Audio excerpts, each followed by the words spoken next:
Imagine you work for an organisation and you've got influence, but not a lot of it. You get invited by these power brokers within the company to serve as the head of this organisation, and they give you a good rationale for why. You believe it. You always have. But you'd know, right?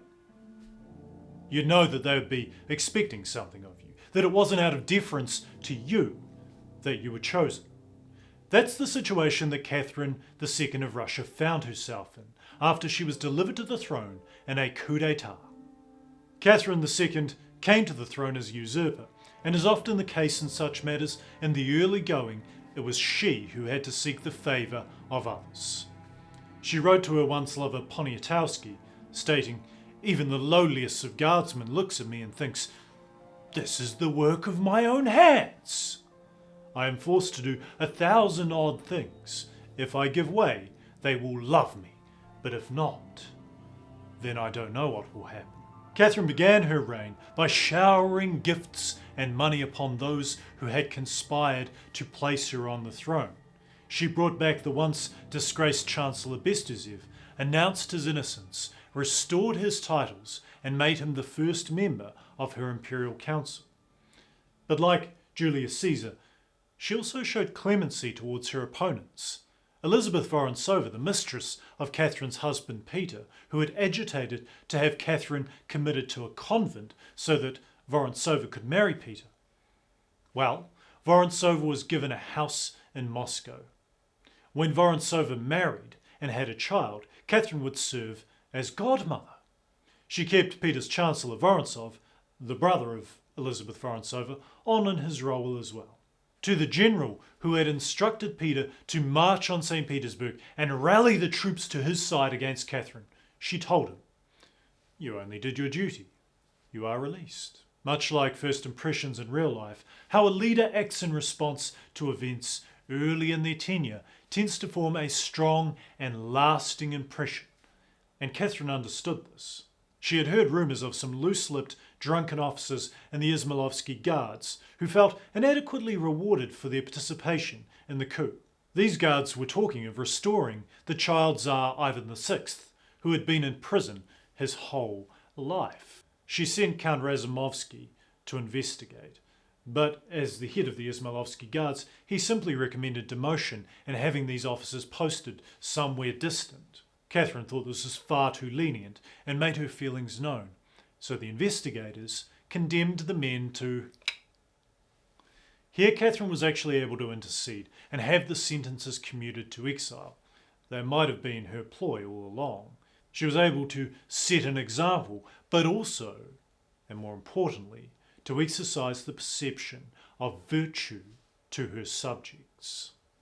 History writer and podcaster Dan Carlin often refers to monarchy as a roll of the dice. Sometimes you roll high and sometimes you roll low. Catherine was for Russia a very high roll of the dice. One method that set Catherine apart was her willpower. The willpower that delivered her to the throne of Russia would now be put to use in achieving her goals of state. The first issue that presented itself was that after years of war, the state was running out of money. Catherine first needed to ensure that no further hostilities would break out. After all, nothing drains money like war. She sent notices to all foreign ambassadors. Russia wanted peace and would play no further role in the war in Europe. To Frederick of Prussia, she stated there would be no hostility to him on the sole condition that Russian soldiers stationed in Germany would be allowed to return home to Russia. Next, Catherine turned her eyes to the church situation. The very thing that had cost Peter III so much political capital. But this was the reality. The church owned tens of thousands of serfs. It owned a lot of property, gold, and resources. Catherine, being influenced by the Enlightenment, was also on some level opposed to the idea of serfdom, or, as we know it today, slavery. Perhaps seeing her opportunity to kill two birds with one stone, Catherine decided to push ahead with the nationalisation. But first she got the lay of the land. She decreed that church property would be temporarily returned to the church while a commission investigated options. This allowed her to smoke out which of the powerful church leaders would resist the move. Catherine would deny them the opportunity to speak with her and then see who took the initiative. Only one leader did, the Metropolitan of Rostov, Matseyevich, the owner of thousands upon thousands of human chattel. He denounced the secularization of church property, and amongst a meeting of church leaders, he lost his cool, stating that those who sought to secularize church property were enemies of the church, thieves who had sought to steal what had been given to the church by pious monarchs. The implication was clear. Catherine was a thief and clearly lacking piety. When the news of this reached her ears, she demanded that the Metropolitan be made an example of. He was put on trial, stripped of his rank, and banished to a monastery in the White Sea of the frozen north. Afterwards, there was no more disgruntledness. In 1764, Catherine managed to accomplish, with the acquiescence of the church, the very same thing that had helped bring about Peter's downfall. All church property became state property. With it, 2 million serfs were upgraded to state peasants, freeing themselves from ownership. While still tied to the land, they were no longer owned by any person, and as such, they had to pay taxes. Not only did Catherine get to affirm her Enlightenment values, but she got to improve the finances of the state. And finally, she had taken the legs out from under the priestly class. Here we see Catherine's willpower to take on a powerful institution where Peter had already failed, but we also see her ingenuity. However, the situation at large with serfs in Russia would also serve to show that Catherine wasn't always willing to follow through on something if she didn't see a way to succeed. It also shows that for all her esteem of Enlightenment values, Catherine would compromise on them where she needed to. Firstly, among the many gifts that she gave to her supporters upon her ascension to the throne were thousands of serfs. On this note, in the first year of her reign, there was a rebellion among the industrial serfs in the Urals. These people suffered from horrendous working conditions. Life expectancy was low, and this rebellion among these serfs kicked off as a result of Catherine trying to do something good for the situation. She had made a decree that forbid owners of these mines and factories from purchasing new serfs to work them, with the only exception being that if these serfs were bound to the land that was bought. Even then, any serfs acquired in this way would have to be paid an agreed upon sum. It was a remarkably progressive move for a monarch of the time, especially one in Russia. But the kicker was that none of these industrial serfs were covered by this decree. They would have to go on slaving away until they expired. Now, when these industrial serfs caught wind of this decree, they promptly revolted, leading to Russia's industry grinding to a halt. With time of the essence, Catherine sent a trusted general, Vyazemsky, to quell the rebellion and remove and punish, where necessary, any managers that had been egregiously mistreating their serfs. And to his credit, he did both. But although Catherine read his report with empathy towards the serfs, she had great difficulty in making a move here.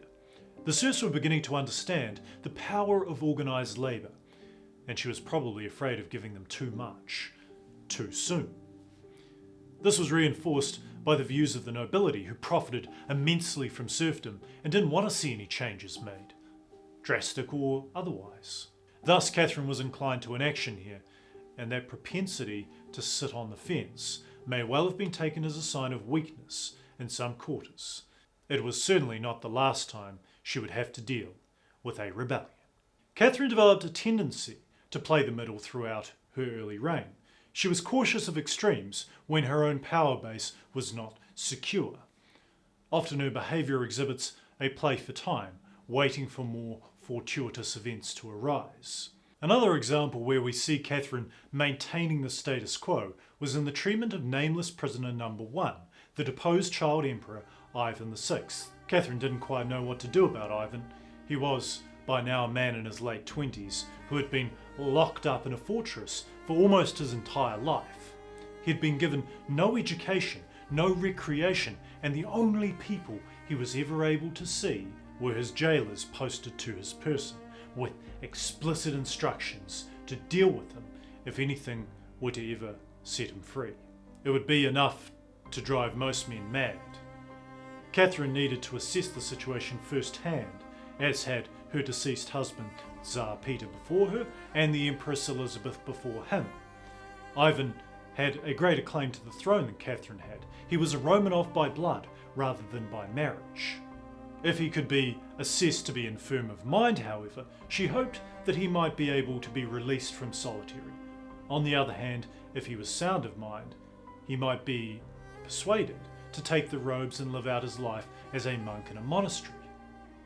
There was, of course, a third option, that something might happen to Ivan, or that he might pass away of illness. So Panin, Catherine's Mr. Fix-It, ordered that he be denied medical care should the need arise. When Catherine visited Ivan, she found a stammering and stuttering, pale and skinny man, whom she described as quite bereft of reasoning and human understanding. But here Catherine wasn't sure. If she released him to a quiet life somewhere, what was to say that some kind of intellectual recovery might not be possible? That would make him dangerous. But he was also not sound of mind enough to join a monastery. So what was Catherine to do with him? Here she settled on reiterating the orders given by Empress Elizabeth. 2 guards were to be kept in watch of him at all times, without any relief. If anybody tried to set him free, they were to dispose of Ivan. And here we can make a guess that a person of Catherine's intelligence must have understood what effect this would have on the guards. And that leads to questions of whether she knew what she was doing here, whether she was playing the middle in order to precipitate an event. These 2 guards were bored out of their minds, being virtual prisoners themselves. They didn't get to see their family or friends for months at a time. These men grew absolutely stir-crazy in that fortress prison. As they reported directly to Panin twice a month, their letters began to reflect their condition. Finally, they broke. They begged to be relieved of service. Panin sent both of them 1,000 rubles, a huge sum of money for these 2 guards, and with it a note saying that compliance with your request won't be postponed later than the summer. Did Panin know something more than he was letting on here? I'll leave that for you to decide, but one thing was very clear. Ivan's 2 guards began to see his life as the only thing standing in the way of their freedom. As fate would have it, a few months later, a down-on-his-luck guard at the fortress managed to learn of the name of Ivan. This man was from an ancient noble family who had been stripped of its titles under Peter the Great. He had petitioned Catherine and Razumovsky to have these titles and lands restored, but to no avail. Now he saw an opportunity, just as the Orlovs had enriched and titled themselves, bringing Catherine to the throne. So too, he might do the same thing if he were to bring Ivan to the throne. After months of planning and getting a band of fellow guards on board, he made his move. A small battle broke out in the fortress, but the plotters took the upper hand. As he finally made for the cell of Ivan VI, however, he saw 2 guards looking very pleased with themselves. They stepped aside to reveal a crimson scene to the would-be saviour of the deposed Tsar. When Catherine got news of the passing of Ivan VI, she was delighted. Writing to Panin, she stated, "The ways of God are wonderful, beyond prediction. Providence has given me a sign of its favour by putting an end to this shameful affair." The plotter, Mirovich, was put on trial and sentenced to have his head and body separated. Catherine signed the warrant and did not even consider clemency, making it the first instance of capital punishment for 22 years, since Empress Elizabeth, on ascension to the throne, had decided that she wouldn't sign any such warrants. What this reveals about Catherine is that while she generally liked to avoid tyrannical measures, she was absolutely capable of pulling the trigger when it suited her purposes. This fact was soon to be made very clear on the international stage. Like all Russian monarchs before her, and many after her, Catherine sought to expand Russian territories. If Europe had taken Catherine at her word that she wished peace for everybody, they were soon to find out that they'd been taken for a ride. The two states that Catherine had set her eyes on were the Polish-Lithuanian Commonwealth and the Ottoman Empire. As it happened, the elderly King of Poland was near the end of his life, and this was an opportunity for Catherine. Poland-Lithuania was a peculiar nation in several respects. Firstly, Poland had a king that was elected by the parliament called the Diet. Now this Diet was made up of 1,000 wealthy noblemen, and as far as legislative bodies goes, it wasn't very well designed because any one member could exercise a veto which would end the parliamentary session for the day and also render any legislation passed by it to be null and void. This effectively meant that if any legislation were actually to get across the line, it would require unanimous consent of all 1,000 members. And thus it wasn't hard to find a single member whose vote could be bought. Despite all this, Poland-Lithuania had for centuries been a strong power in Europe, and it was only now in the 1700s that its decline had reached a point where it was ripe for the picking by foreign interference. Here Catherine struck up an alliance with Frederick of Prussia to have the monarch installed on the throne that would be to both of their benefits. Frederick, for his part, didn't want Austria's choice of another Saxon monarch on the Polish throne, and, weary from years of war, Prussia actually needed an ally. Russia would do well to fit that bill. The monarch that Catherine and Frederick decided upon just so happened to be Catherine's former lover, Stanislaw Poniatowski. Poniatowski didn't actually want the throne. He wanted Catherine, but Catherine had steeled her heart. Instead, she sent him money and letters, making it very clear that she was otherwise engaged and that he was absolutely to take the throne. Brazenly, Catherine had the Diet members bought off. Then, as the election approached, she marched 10,000 Russian soldiers into Poland, to Warsaw, to ensure the election went her way. Which it did. 2 years later, an issue arose for Catherine in Poland, that of religious freedom. Poland was a Catholic nation, with a sizable Protestant minority in the northwest and an even more sizable Orthodox minority in the east.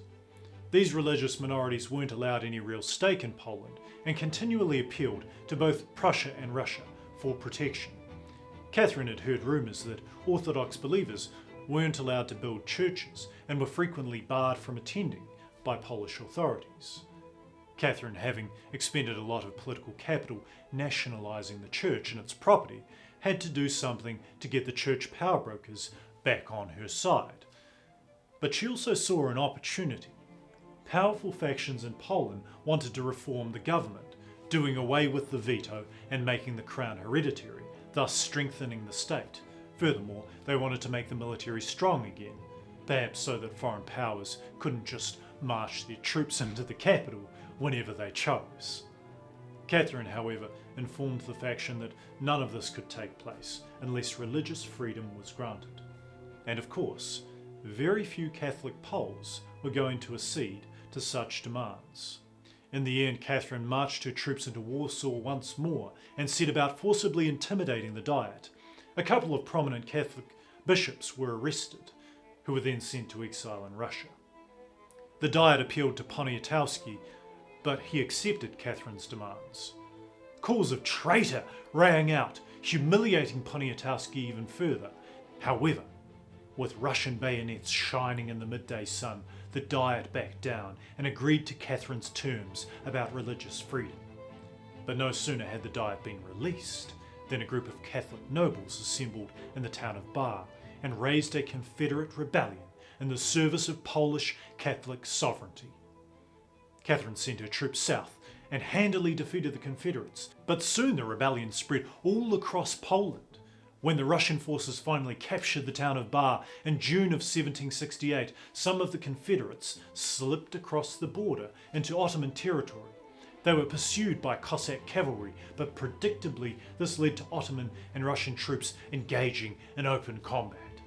This border incident was soon to spark a full-blown war between Russia and the Ottoman Empire.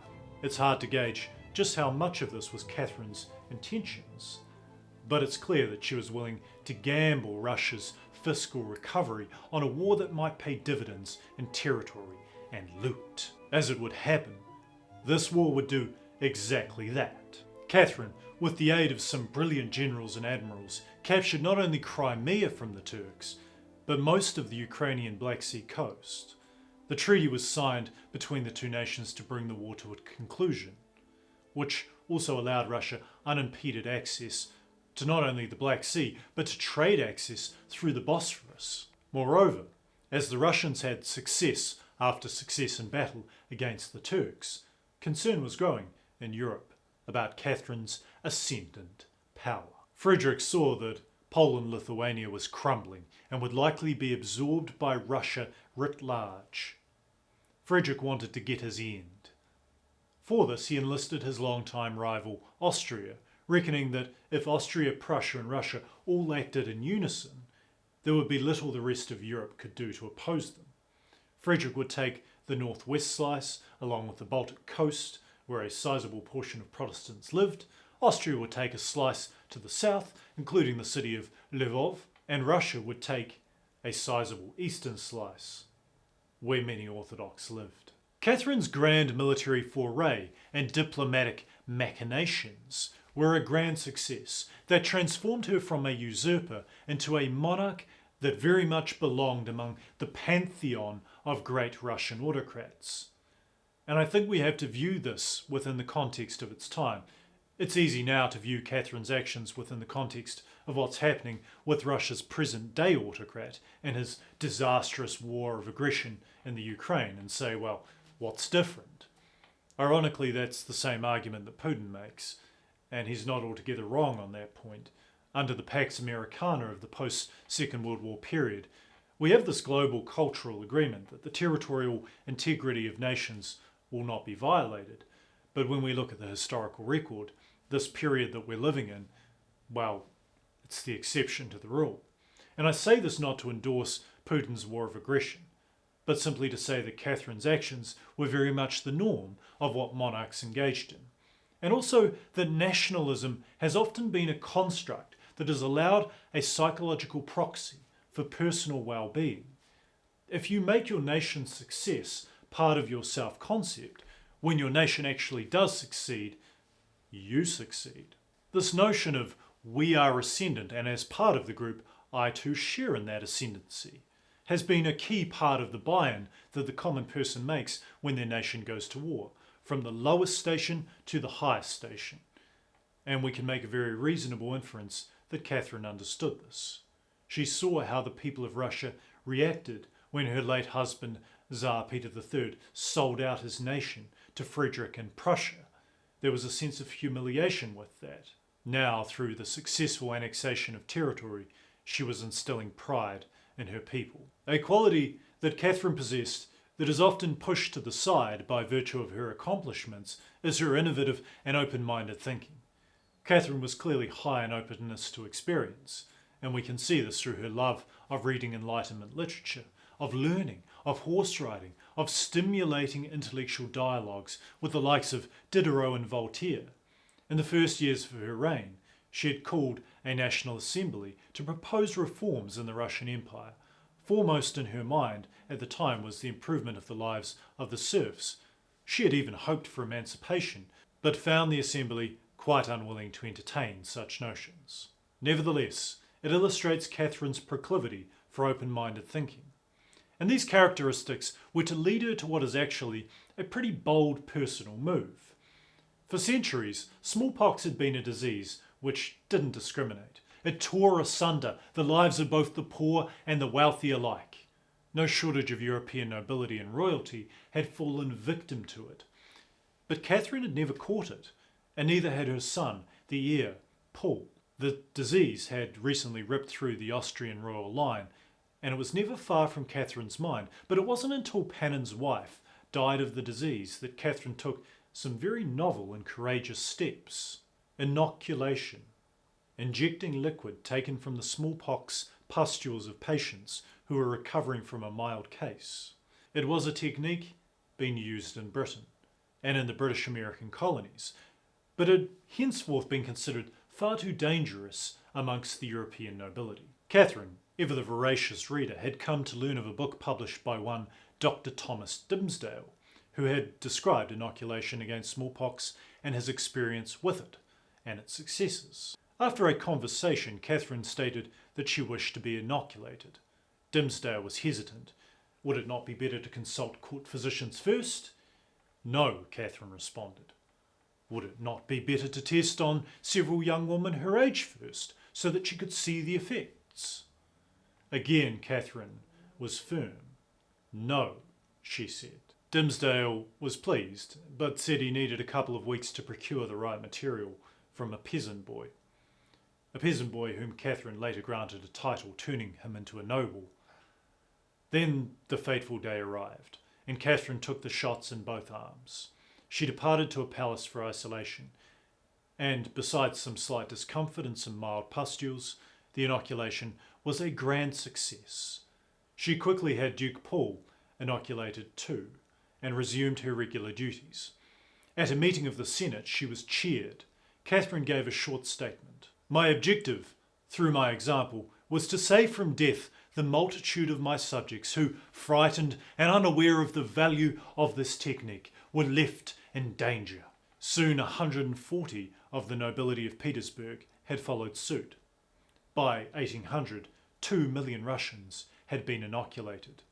This was one of the more noble acts of Catherine's reign, leading from the front, and it reveals something about her psychology. As much as privately she said it was to rid herself of the fear of catching it, this was a gamble, a calculated gamble. But a gamble not only made for selfish reasons, but also for altruistic reasons. It speaks to the nuance of Catherine's mind. She was in some ways Machiavellian, but if she could do some good, she tried. She built well-funded orphanages, hospitals, and most importantly, instituted secular public schooling in the cities, not only for men, but for women too. This was in 1760, by the way, in a deeply conservative state, in many ways, a wild state. And the wildness of Russia was about to give rise to another rebellion, this time much more serious. This rebellion was led by an illiterate Cossack named Pugachev, who claimed to be her deceased husband Peter III.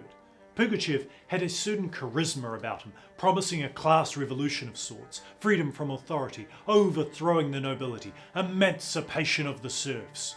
He was quickly amassing followers among disaffected Cossacks, tribesmen, and old believers, and, of course, the serfs of the Urals, Volga, and Don Basin. The factory serfs of the Urals, the same ones Catherine had a run-in with earlier in her reign, seized control of the factories and began supplying arms and ammunition for Pugachev's rebellion. Catherine was initially unconcerned, or at least presented as such, perhaps failing to recognise the seriousness here of the threat. Pugachev's rebellion continued to pick up pace, however, with thousands flocking to his side. He carved a cruel path towards the fortress town of Orenburg. Nobles and anyone who resisted or refused to swear allegiance were dispatched, often with brutality, and the woman, well, you can imagine what they did to them. At Orenburg, Pugachev didn't have the means to capture the fortress, so he had it surrounded and played at starving them out. By now, Catherine was beginning to take these matters far more seriously, and she dispatched the storied General Alexander Bibikov, with a force to deal with the matter, although she still regarded Pugachev as little more than a bandit. We have a letter here from Catherine to the governor of Novgorod around this time, which provides insight into her thought process. She writes, I hope, however, that with God's aid we shall prevail. This riffraff of a rebellion of miscreants, who have at their head a deceiver as brazen as he is ignorant. Probably it will all end on the gallows. But what sort of expectation is that for me, who has no love of the gallows? European opinion will relegate us to the time of Tsar Ivan the Terrible. That is the honour we must expect from this contemptible escapade. This passage shows that Catherine understood that this was a lose-lose situation for her, at least as a monarch concerned about her self-image, about the way that she would be written about her legacy. She didn't want to be regarded as violent or repressive.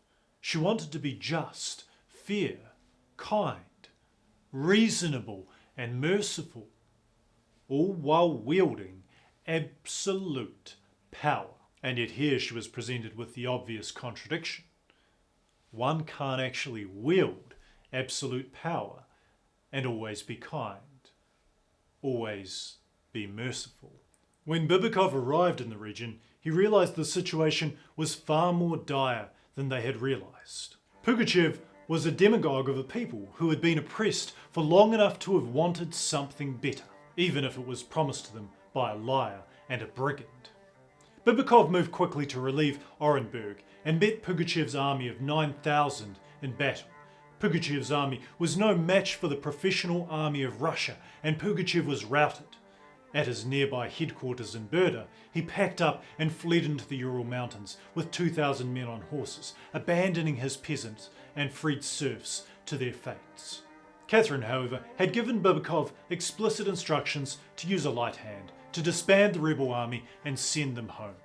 This was Bibikov's final victory, and he passed away from fever soon afterwards. And here Catherine made a critical error. She assumed that the situation was more or less resolved.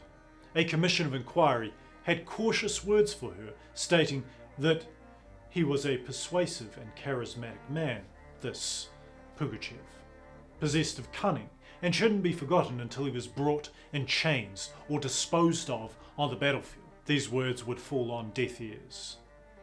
The Russian army returned to its barracks in the west, and no more than a month or so later, Pugachev would make his reappearance. His 2,000 remaining men had swelled to a 20,000-man strong army as he quickly overwhelmed the historical city of Kazan, razing it by fire, pillaging, looting, and you know what happens next.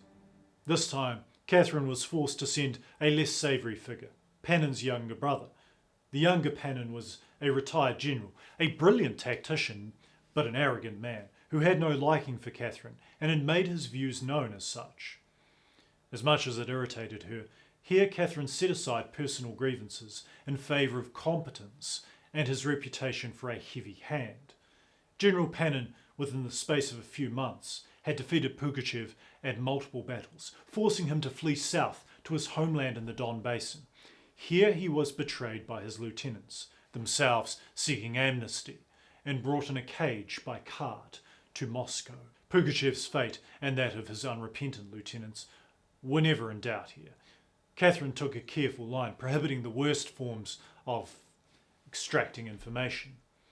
Then she recused herself of involvement in the prosecution, after sending a letter to the governor of Moscow writing, "Please help to inspire everyone with moderation, both in the amount of those to be considered criminals and in their punishment. Anything more will be regrettable for my love of humanity." In short order, Pugachev would be dispensed with, along with any captured lieutenant who remained loyal to him. Those that had betrayed him, on the other hand, were pardoned. A few months later, celebrating her victory over the Turks, Catherine would commute any capital punishment yet to be meted to hard labour to exile in Siberia. Those that deserted from the Russian army and the state peasants on the run were pardoned entirely. But Catherine never forgot this incident, though she had through various attempts tried in her own way to improve the lives of the lower classes. But still they turned on her. It hardened Catherine. For the remaining years of her reign, she focused instead on the expansion and development of the empire and on improving its culture.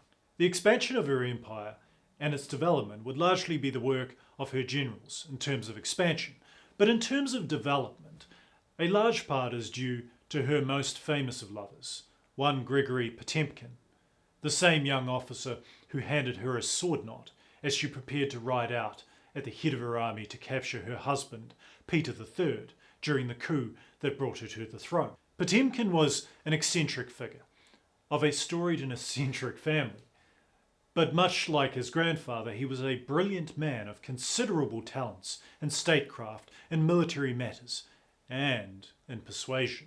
His ascendancy came at the expense of both her longtime lover Orlov and the father of her child, and of another more recent acquisition arranged by Panin, one Vasilchikov. Though their love burned bright for one another, Potemkin was a jealous and insecure man, and struggled with feelings of inadequacy. No matter how much Catherine tried to placate these feelings, he would see any attention she showed to another man as a measure of his lack of self-worth. Eventually it became clear that the two were just not meant for one another. The ostensible split, however, was more than amicable. Catherine, for her part, continued to elevate Potemkin to greater and greater responsibilities within the state, while he, in turn, furnished lovers for her. His most important posting was to be the governor of the south, in the lands acquired from the Turks in the First Russo-Turkish War. Here Potemkin showed his brilliance. Potemkin founded and built the cities of Kherson, Mykolaiv, and Sevastopol in Crimea. The capital of the new southern region was to be built upstream of Kherson, at a bend in the Dnipro River. Potemkin named it Ekaterinoslav, Catherine's glory. Today it is known as the city of Dnipro, the fourth largest in Ukraine. Potemkin built the Russian Baltic Fleet at Sevastopol, and when war broke out again with the Turks, it was Potemkin, along with General Suvorov, who helped Catherine acquire yet more territory along the Black Sea coast in a series of military victories against the Turks. Here Potemkin planned his final city, Odessa. He was to pass away before his aspirations managed to reach their fruition, but the man had left his mark. And it speaks to the character of Catherine that she was so very astute a judge of character and of people's potential. In Catherine's Russia, sometimes the cream did rise to the top. In terms of advancing Russia's cultural capital, Catherine became a great patron of the arts. She built numerous palaces, many for her lovers, past and present. She bought up numerous art collections to fill her palaces, but more importantly, to populate the Hermitage Museum, which she had founded in 1764. Catherine even helped design new parks and gardens. But of note here, she commissioned a large equestrian statue of Peter the Great in St. Petersburg, which still stands to this day. This statue is revealing of Catherine's mentality. In her mind, she was far removed from a usurper, but rather had become the architect of a continuation of Peter the Great's grand vision of Russia as a great European power. In this vein, it's hard to imagine another autocrat of Russia that would hold a candle to Peter the Great, except, of course, Catherine II of Russia. Catherine would live almost to the end of the 18th century. She reigned for over 34 years. Even towards the end of her reign, Catherine was never lacking in zeal. Catherine would begin her day at 6 in the morning with 4, sometimes 5 cups of coffee. Then she would read letters and state business and personal correspondence. At 9 a.m. she would ring the bell and begin the task of meeting with government officials, ministers and generals. She had set an expectation that if a visitor disagreed with her proposal, they should voice it and suggest an alternative. The atmosphere was one of openness, representing a monarch secure in her belief and her power. She would dine at midday with guests. It was never indulgent. In the afternoon she read books. At 6 p.m, if there was a reception at court, she socialised with the guests. Then came supper, which Catherine scarcely ate herself. Afterwards, around 10 p.m, she would retire. If, however, there wasn't a reception being held, Catherine would spend the time with her friends. Here there was to be no formality. Everyone was able to speak their minds, and most importantly, there had to be laughter. In a letter to a friend, Catherine wrote, "Madame, you must be light-hearted. Only thus can life be endured. I speak from experience, for I have had to endure much, and have only been able to endure it because I have always laughed, whenever given the chance." One morning Catherine rose, had her coffees, began writing, and then, asked to be left alone to go to the bathroom. She never came back. Catherine suffered a massive stroke, and just over a day later, she would depart this world. After the death of Potemkin, Catherine had written her own epitaph, and some might think that morbid, but I think it reveals a lot about her character and about how we as humans seek to reckon with how we want to be remembered. It read, "Here lies Catherine II, born in Stettin on April the 31st, 1729. In 1744 she went to Russia to marry Peter III. At the age of 14 she made a resolution to please not only her husband but the Empress Elizabeth and the nation. She neglected nothing in trying to achieve this. 18 years of boredom and loneliness gave her the opportunity to read many books. And when she came to the throne of Russia, she wished to do what was good for her country and tried to bring happiness, liberty, and prosperity to her subjects. She forgave easily and hated no one. She was good-natured, easygoing, tolerant, understanding, and of a happy disposition. She had a republican spirit and a kind heart. She was sociable by nature. She made many friends. She took pleasure in her work. She loved the arts." As author Robert K. Massey writes, this epitaph is both idealised but also exceedingly modest. Though many had tried to put the title of the Great upon Catherine, she always refused it, and it was only after her passing that Catherine was referred to as Catherine the Great of Russia. And I don't know about you, but it was at this point in my research and writing that I started to wonder, how might I be remembered? And I hope you feel the same way. I hope these two videos have provoked this thought in you. How will I be remembered? Or maybe more accurately, how do you want to be remembered? Because as long as we're alive, we have some power over that. Alright, postscript time. This Catherine the Great business has probably been the largesse of my free time for the last couple of months, really. And to be honest, it's a labour of love. I don't expect this video is going to do much better than the first one, but I'm happy having undertaken the task, seen it through, and completed it. I learned a great deal, and I hope that you get something out of it too. I think I want to do my next video on public speaking and great public speakers in history and what makes great oration, what makes great public speaking. So stay tuned for that. But in the meantime, if you want to know how Catherine came to her throne and you haven't seen part 1, I've got a deep dive for you up here. But if you want to know more about the most self-driven man, take a gander at this video here. Drop me a comment down below. Let's have a yarn. Alright, until next time, folks.